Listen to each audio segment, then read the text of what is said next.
जाया। देखो, दोनों के जीवन को मिलाने का प्रयास करो। मैं पुलक सागर में किसी भी धर्म को तोड़ने का नहीं, जोड़ने वाला चिंतन लेकर के आता हूं। जोड़ने का प्रयास करो, सोचना है। नारायण कृष्ण यमुना किनारे गेंद खेल रहे हैं, गेंद यमुना में चली गई, कालिया नाग प्रकट हो जाता है शत्रु बन करके। नाग से युद्ध करते हैं बचपन में बाल रूप में, और नाग के फण पर जाकर नृत्य करने लगते हैं। ध्यान रखना है, यदि नारायण कृष्ण कालिया नाग के ऊपर चढ़ करके कृष्ण अपने जीवन को सार्थक करते हैं, नाग को अपने बस में करते हैं, तो मेरे महावीर कोई संगम देव नाग का रूप रख करके आता है, और जब महावीर को बाल रूप में परेशान करता है, उसका मान मर्दन करके संगम देव का महावीर नाग के फण पर जाकर नृत्य करने लगा करते हैं। ये घटना भी मिलती है कृष्ण और महावीर की। ध्यान रखना, विचार करिए, दोनों के जीवन बहुत कुछ मिला करते हैं। आपसे इतना ही निवेदन करता हूं, यदि नारायण कृष्ण द्रौपदी की लाज बचाते हैं तो महावीर चंदना की लाज बचाया करते हैं, चंदन वाला का उद्धार कर दिया करते हैं। एक बात याद रखना, कृष्ण ने अपने उपदेश के लिए अर्जुन को चुना, तो महावीर ने अपने उपदेश के लिए गौतम को चुना। गौतम को जिनवाणी दे दी और कृष्ण ने अर्जुन को गीता का ज्ञान दे दिया। क्या अंतर है दोनों में, विचार करिए। दोनों की घटनाएं बिल्कुल मिला जुली हुआ करती हैं। एक बात ध्यान रखना, कृष्ण गीता का उपदेश कुरुक्षेत्र में देते हैं, तो महावीर जिनवाणी समोसरण में बैठ करके सारी दुनिया को प्रदान कर दिया करते हैं। एक बात याद रखना, कृष्ण यदि मीरा के जहर को अमृत बनाते हैं, तो महावीर चंड कौशिक के जहर को अमृत में परिवर्तित कर दिया करते हैं। विचार करो, कितना जीवन मिलता है। कभी ना जैनों ने सोचा, ना हिंदुओं ने सोचा, दोनों के जीवन एक से हैं। कृष्ण बांसुरी का संगीत छेड़ते हैं, तो मेरे महावीर आत्मा का संगीत छेड़ा करते हैं, आत्मा में लीन हो जाया करते हैं। एक ही धारा है, भेद की दृष्टि रखो तो हजार भेद हैं। मैं डूबे थे कृष्ण की बांसुरी, बांसुरी के बिना कृष्ण नहीं रहते थे, बांसुरी तो चाहिए। सुदर्शन चक्र का उपयोग इतना नहीं किया उनने जीवन में जितना बांसुरी का प्रयोग किया।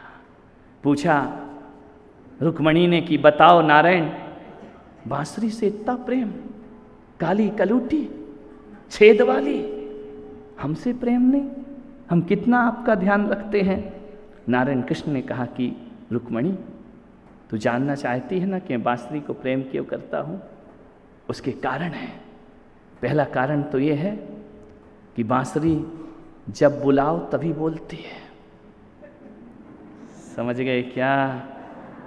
ऐसी बातें आपको डायरेक्ट समझ में आती हैं। बांसुरी जब बुलाओ तभी बोलती है, और तुम बिना बोले ही बोलती रहती हो, इसलिए मुझे बांसुरी से प्रेम है। दूसरी बात रुक्मणी, बांसुरी जब भी बोलती है बड़ा मीठा बोलती है, और तू समझ जाओ, तूने तो हमेशा ही तीखा बोलती है। पत्नी कौन की मीठा बोलती है? ध्यान रखना, कोई है जिसकी पत्नी में? महावीर भाई बिल्कुल नहीं। काहे की मीठा बोलेगी? ध्यान रखना, जिस दिन पत्नी मीठा बोले तो ऐसा लगता पत्नी है या पड़ोसिन है। ध्यान रखना, विचार करिए।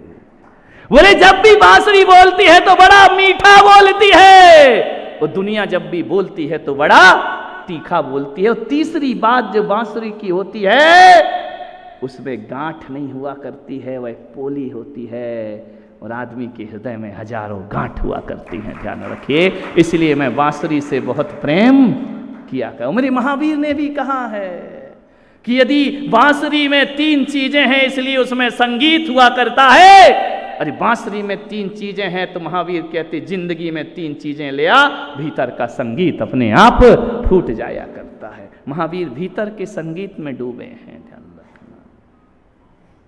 एक दिन उद्धव ने कहा कि हे कन्हैया, तू ये क्या गोपियों के पीछे पड़ा रहता, रासलीला रचते रहता है?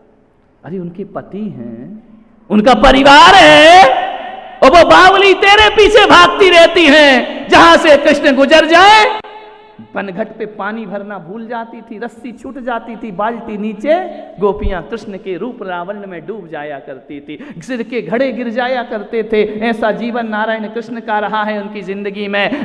बोले एक नारायण कन्हैया, इतना ध्यान रख, क्यों इन गोपियों के पीछे रहता है? क्यों? कुछ तो मर्यादा रखा कर। 24 घंटे तू रास रचाते रहता है, कोई ऐसी नारी नहीं घर से निकल जाए तेरे और तू छेड़छाड़ नहीं करे।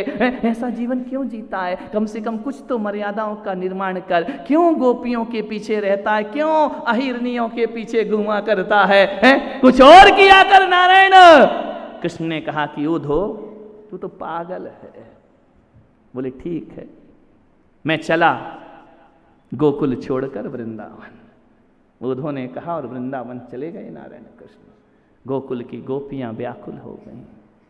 कृष्ण बिना जीना बेकार, कृष्ण बिना आनंद बेकार, कृष्ण बिना पूरी गोकुल की गलियां सूनी सूनी हो गई, मन नहीं लग रहा है। एक बात याद रखना, आपके घर में 2 बच्चे हैं, एक बिल्कुल सीधा साधा रहता है, एक नटखट है। किसके नहीं रहने पे बुरा लगता है? बोलो, घर सूना किससे होता है? वो सीधे साधे से या नटखट से शुरू होता है।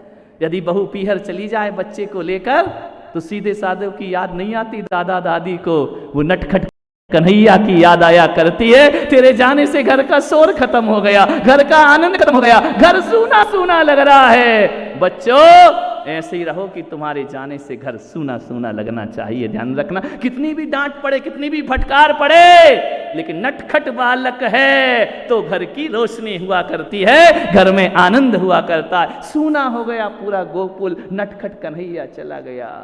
उद्धव ने कहा कान्हा, हमारी एक बात पे तुम गोकुल छोड़ दिए, वृंदावन में आकर रहने लगे।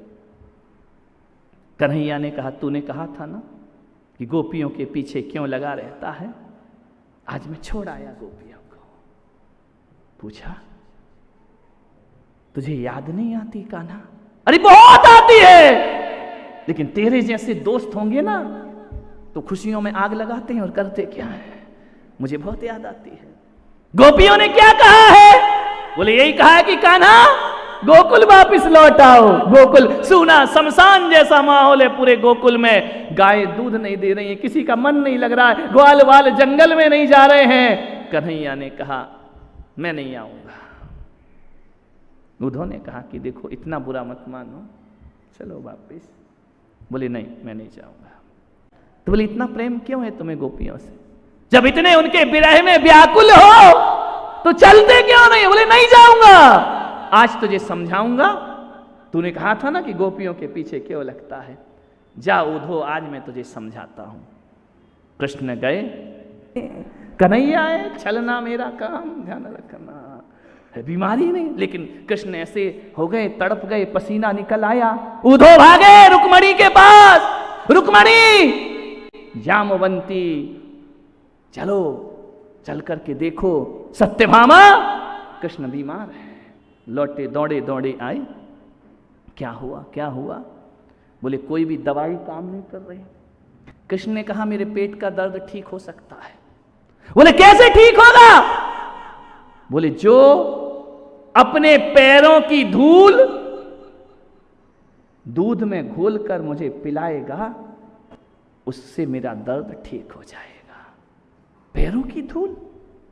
लेकिन एक बात याद रखना, उसके पीछे एक शर्त है, एक नियम है कि जो भी अपने पैरों की धूल मुझे देगा वो नरक जाएगा। ध्यान रखना, नरक। सारी ग्वाल वाल पीछे हो गए कि नरक जाएंगे। बात तो सही है, पैरों की धूल दूध में घोलकर पिलाऊं तो वह व्यक्ति नरक जाएगा। रुक्मणी से कहा कि आप दे दो। रुक्मणी ने कहा पागल है, मैं मेरे सरताज मेरे द्वारकाधीश उन्हें मैं अपने पैरों की धूल दूंगी। अरे बोले वो तड़प रहे हैं। बोले नहीं इतना पाप मैं नहीं कर। सत्यभामा तुम दे दो। सत्यभामा ने कहा ऊधो, तेरा दिमाग भी ऊधो है क्या, पागल हो गया है? नारायण श्री कृष्ण मेरे भगवान, उनको मैं पैरों की धूल दूंगी। जामवंती तुम दे दो। नहीं मैं भी नहीं दे सकती हूं। कृष्ण देख रहे हैं, कृष्ण देख रहे हैं क्या चल रहा है, क्या नाटक हो रहा है। खबर गोकुल में पहुंच गई, कृष्ण की बहुत तबीयत खराब है, कृष्ण बीमार हैं, कृष्ण तड़प रहे हैं। गोपियों ने उधर दौड़े दौड़े गए गोपियों के पास। कृष्ण ने कहा कि जाओ जरा गोपियों से पूछ करके आओ। जैसे ही गोकुल में गए, गोपियों से कहा, गोपियों ने कहा बताओ कान्हा कैसा है? अरे बोले तड़प रहा है, वेदना है, कष्ट है, दुख दूर नहीं हो रहा। अरे बोले पागल यहाँ क्या कर रहा है, तू वहीं जा।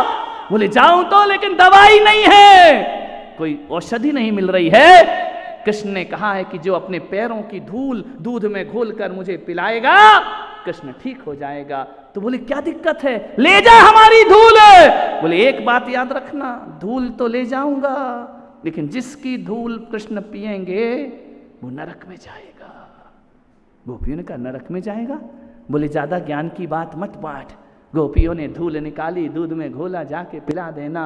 बोले नरक जाएगी? नरक? तो मालूम है गोपियों ने क्या कहा, मेरा कृष्ण ठीक होता है तो एक बार नहीं हम 100 बार नरक जाने को तैयार हुआ करते हैं। यदि उनकी वेदना मिटती है 1000 बार नरक जाएंगे, लेकिन पागल जा, ये ले जा करके पैरों की धूल उनको पिला दे हमारी। कृष्ण के लिए नरक जाना पड़े तो भी हम पीछे हटने वाले। कृष्ण ने कहा देखा उधो पत्नी क्या होती है और गोपियां। नहीं तुम लोग मत समझना रे, नहीं तो ललित को बड़ी हंसी आ रही है। आज मिला सच्चा ज्ञान, ध्यान रखना, विचार करना है। अपने आराध्य के लिए नरक भी जाना पड़े तो जाने को तैयार हो जाया करती है। मान्य ऐसा कृष्ण का जीवन। शांति दूत भी बन जाते हैं नारायण कृष्ण। सम्राटों के सम्राट द्वारकाधीश, और लड़ाई ना हो, युद्ध ना हो, इसके लिए शांति दूत बनकर के हस्तिनापुर पहुंच जाया करते हैं। जिसके दरबार में हजारों दूत खड़े हों, लेकिन ये दुनिया लड़ना नहीं चाहिए, प्रेम से जीना चाहिए। धन दौलत के लिए मत लड़ो। नारायण कृष्ण शांति दूत बनकर पहुंच जाया करते हैं। मैं संधि का प्रस्ताव लेकर के पहुंच जाया करते हैं मान्यवर। लेकिन दुर्बुद्धि दुर्योधन को कहां समझ में आता है मान्यवर। कुलवधू का चीर खींचा जाना, ऐसा इतिहास, गंदा इतिहास, काला इतिहास हमारे देश की माटी पर गुजरा है। महाभारत कलंक है इस धरती पर। बड़े बड़े योद्धा, बड़े बड़े सम्राट, बड़े बड़े वीर, उस दिन ऐसा लग रहा था कि यह योद्धाओं की सभा नहीं, ये कायरों की सभा लगी हुई है। अपनी ही कुलवधू को मासिक धर्म में निर्वस्त्र किया जाए।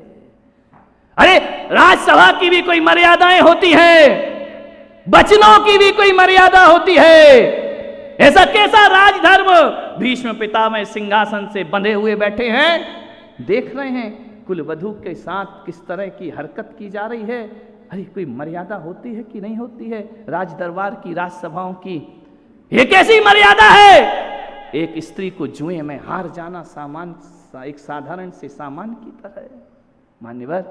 घसीट करके दुशासन लेकर आता है भरी सभा में, द्रौपदी को बाल पकड़ के, केश पकड़ के लाता है, चीखती है, चिल्लाती है, अबला आवाज लगाती है, पति को दुहाई देती है, देवर को दुहाई देती है, महाराज भीष्म पितामह को दुहाई देती है, वह आवाज लगाती है कोई तो मेरी रक्षा करो। धृतराष्ट्र को कि महाराज ये क्या हो रहा है आपके दरबार में?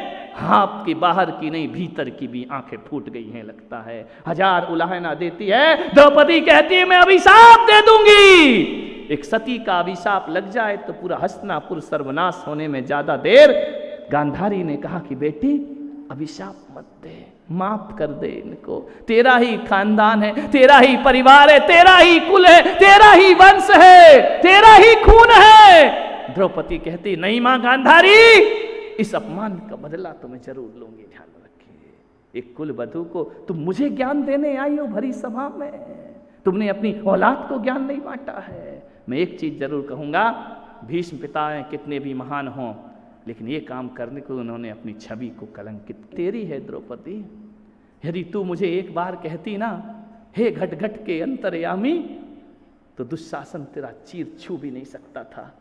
लेकिन तूने पुकार लगाई तो मुझे घट घट का अंतर्यामी नहीं कहा, तूने द्वारिकाधीश कह करके बुलाया, तो मुझे इस सभा से द्वारिका जाना पड़ा और वहां से लौट करके मुझे वापस आना पड़ा। ध्यान रखिए, इस कारण तेरी सहायता में मैं लेट हो गया, तेरा चीर खींचते रहा। ध्यान रखिए, यदि एक बार तू कह देती मेरी बहन कि हे घट घट वासी नारायण कृष्ण, घट घट वासी कहती तो मैं वहीं पर तेरी सभा में मौजूद था। ध्यान रखिए, कभी कभी हमारे जीवन में भी ऐसी चीजें हो जाती हैं, लेकिन द्वारकाधीश ने कहा तेरी हाथ में बांधी गई एक पट्टी का उपकार तो मुझे चुकाना ही था हे द्रौपदी। ध्यान रखना, नारायण कृष्ण ये बाल जो कभी गंगा में यमुना में जाकर के जो गोपियों के चीर चुरा लेते हैं, वह नारायण कृष्ण वक्त पड़े तो किसी का चीर भी बढ़ा दिया करते। कैसा अद्भुत जीवन है नारायण कृष्ण का जीवन। कभी चीर चुराते हैं तो कभी चीर बढ़ा दिया करते हैं, ध्यान रखना।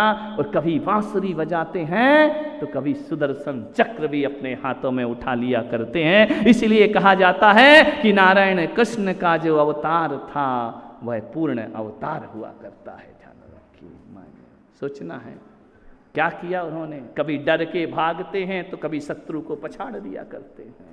कैसा विपरीत विरोधाभास भरा जीवन नारायण कृष्ण ने अपने जीवन में जिया है। ध्यान रखना मान्यवर, एक ही निवेदन है,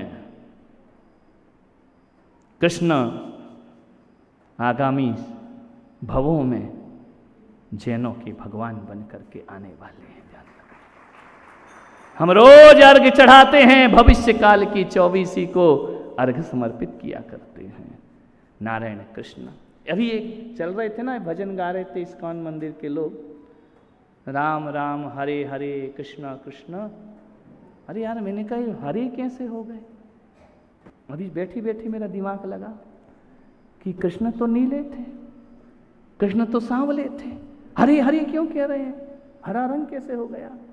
राम पीत वस्त्र के थे, माँ राम जो थे पीत वर्ण के थे, कृष्ण जो थे वह कृष्ण वर्ण के थे, पीतांबर पहनते थे।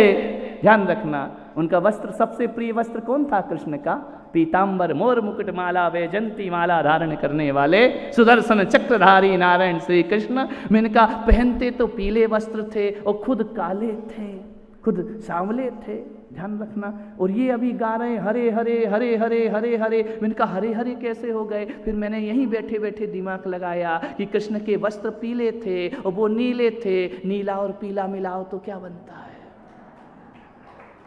कभी जाके घर में मिला के देखना है, नीले और पीले रंग को मिला दो तो क्या बन जाता है, हरा रंग बन जाता है। इसलिए कहा कृष्ण कृष्ण हरे हरे। ध्यान रखना, हरे हरे है वो, ध्यान रखना, विचार करना है आपको। कभी सोचा है, दिमाग बुद्धि लगाई है, हरे पीतांबर और नीला दोनों में कभी मिला देखना अजमेरा आज जाके कि नीला और पीला मिला ना कौन सा कलर बन जाएगा, हरा।